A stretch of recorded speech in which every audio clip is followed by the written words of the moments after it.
My neighbor kept parking in my driveway, so I parked behind him and went to town. My neighbor's been parking in my driveway for months. I've asked him not to a bunch of times, but he always goes, "It's just for a sec." "Yeah, it is," and shrugs it off. Came home last Friday and yep, there he was again. Only thing was, I was heading out of town. Oh, I thought she literally went to town to do like shopping and then takes her time and everything, but she was heading out of town. Ouch. Okay, I was heading out of town for the weekend, so I pulled in behind him, locked up, grabbed my stuff and left. Couple of hours later, I had a bunch of missed calls and a text. Dude, what the F? Yeah, what the actual F? You've been in my driveway for 100 years, so yeah. But I didn't answer it. Hope he had a relaxing weekend to think through. What the hell? He was in a naughty corner, like, you're not going out this weekend. Stay there. Think about what you just did. Yeah, text back. Hold on. I'll be just a minute. This commentary is horrible. Like, I'll be just a minute. And then it's like Friday goes by. Dude, literally stand there and actually wait for him. Relax, I was only gone for a sec. True.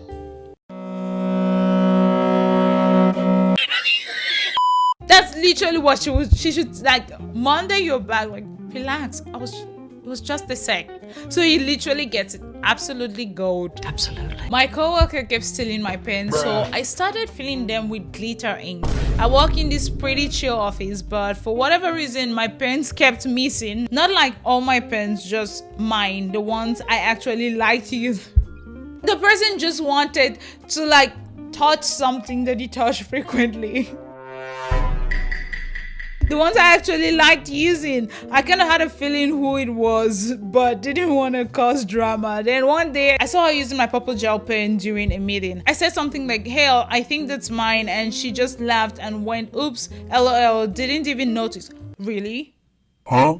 Really? I don't know. I just got here. So I ordered some cheap refillable pens and swapped the ink for glitter ink. They looked normal when you wrote with them, but dried all sparkly and ridiculous. Next meeting, she was writing away and someone goes, "Why does your notebook look like a birthday card?" She just stared at it like it betrayed her soul. My pens haven't gone missing since. No apology or anything, just awkward silence, and honestly, I'll take it. Plus, it's not that hard. Just say sorry. Actually, I feel like I'm going to enjoy someone did this to me. I'm probably not okay, but I'd actually enjoy someone did this to me because I'll be like, this was petty and I like it. Like, high five. I probably have learned a few tricks. But yeah, how did she not notice that she never opened the book until there's a meeting? I don't get it. Like, she should have noticed at some point. Absolutely. She picked her eggs and took the dog. I took the money. Guess who came barking back? I hope he's talking about the dog because he just said barking. And I like it. Of course you do. So my ex and I have been having a really hard time lately.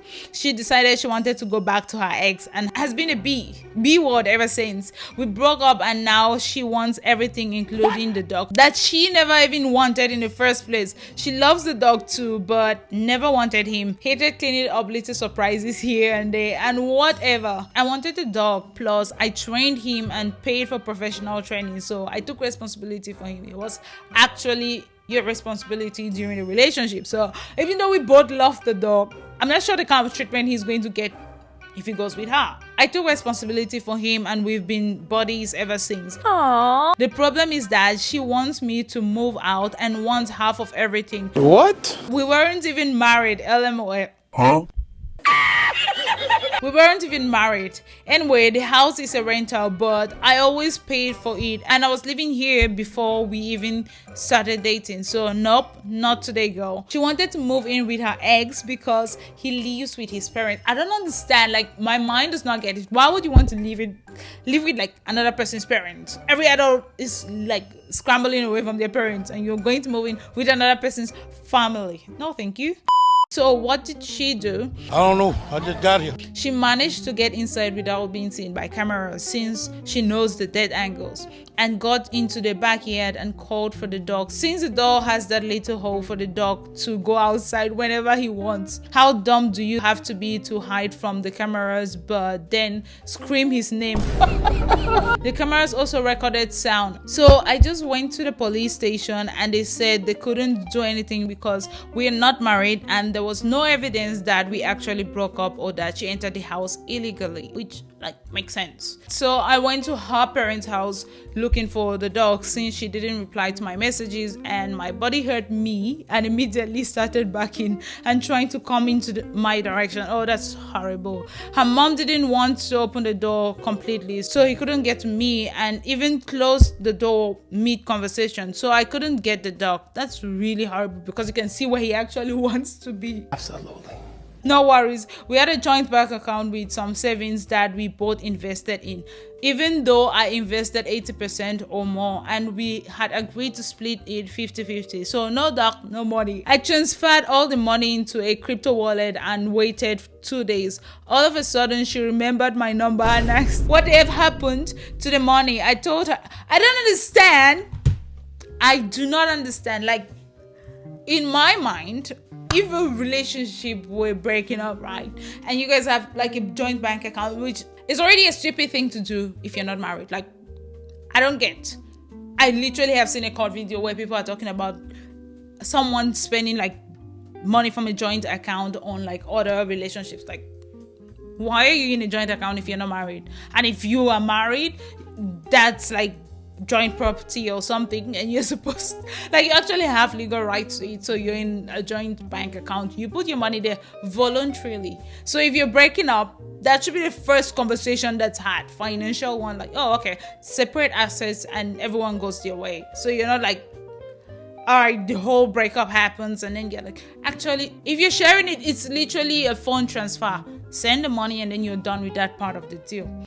I told her I invested it in crypto, but I could cash it out and give her a choice. She could choose between getting the money back or keeping the dog, and she opted for the money. She would ask for the money. Suddenly, she agreed to give him back my dog, so she did, but it sucks so bad that unfortunately, I lost all the money. What a gambler I am. Are you effing kidding me? By the way, there are no more dead angles at home. Is she even going to come back for the money if you lost it in crypto? This is why I said, even before reading this, I said, you do not have, a relationship breaks the same day you're separating assets, especially financial ones, before people start having, making up their minds and deciding what they're doing.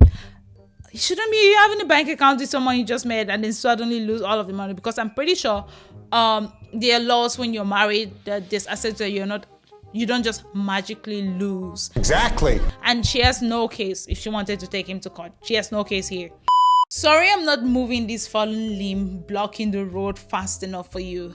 Let me just move it from in front of my car to in front of yours. Okay. So I wish I could say the story had more exciting details than this title, but yeah, I'm literally sitting. Imagine if someone honks. You're removing a limb that's blocking both of our roads. If someone honks, we're going to sleep there. I'm not petty. After a round of big storms, I was driving to work and this woman had started been tailgating me for a bit. Come on now, dog. Nothing too severe, but annoying me because it's still raining out there and the roads are slick. Nice car, mid-aged looking driver. I encountered a rather large branch on the road. I guess technically it was a limb. Not sure where the line is between branch and limb. Absolutely. Any road, it was a big enough sucker, but I thought I could drag it off the side. So I got out and with the rain. Okay, so I got out and with some huffing and puffing started to move it, and halfway through the woman beeped her horn. I looked at her because I thought maybe she was trying to indicate something, some danger or something, but she just held her hands up in a, well, what's going on manner. I'm pretty sure something come on, hurry up, step on it, good boy. I gesture at the big limb, trying not to increase the size of it with each telly. It is a big limb, we understand. Absolutely. as if to say, can't you see this big thing moving here? And she just throws her hands up further a little bit and then slams them back on her steering wheel. Like, why am I acting this out? Because I'm pretty sure you guys can see on the steering wheel, or at least that was my perception at the time. In my efforts, I get things jammed up on a fire hydrant and I am getting frustrated and wet. I was about to say in the rain, like, sweetheart, I don't care about your hair or makeup, you're going to come here and join me, or we'll be there for a while. I'm getting frustrated and wet, and this POS behind me honks again, like she's not seen him struggle. I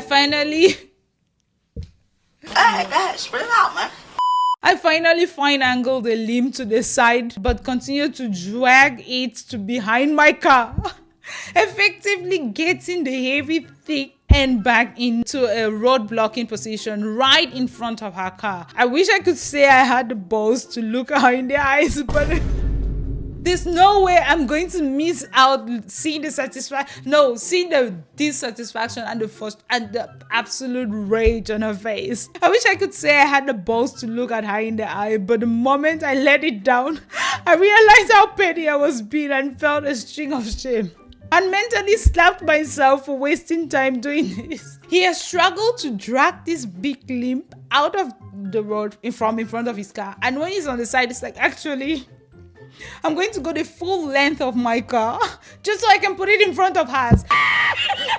Now that is the king of petty. Give him his crown. And the worst part is, in between the time when you're feeling like, okay, this is actually shame, I should be the better person, you cannot start pulling it out. The person who feels entitled, and they have zero right to feel that type of entitlement. So you have to leave it there. You're already on the cause. You have to commit to the cause. So I hustled back into my car and drove off quickly. And when I guiltily glanced in the car view, she had not gotten out or moved her car and remained that way when I looked before rounding the bend. Absolutely, she deserved every bit of it. Is this great revenge at your own risk, at your own, well, the risk of getting wet? Absolutely, but was it worth it? Well, worth it. You have no reason to feel guilt. Come on now, dog. Come on. It's one thing to honk at someone if you think they aren't paying attention at a red light, but she was being obnoxious and rude. I agree, but it's too much effort. Like, I don't think I can put this much effort into being petty, but I would definitely applaud anyone who does that. Let me know your thoughts in the comments. Who was the pettiest out of these people? I would like to know your thoughts in the comments, and I'll see you guys in the next one. Subscribe.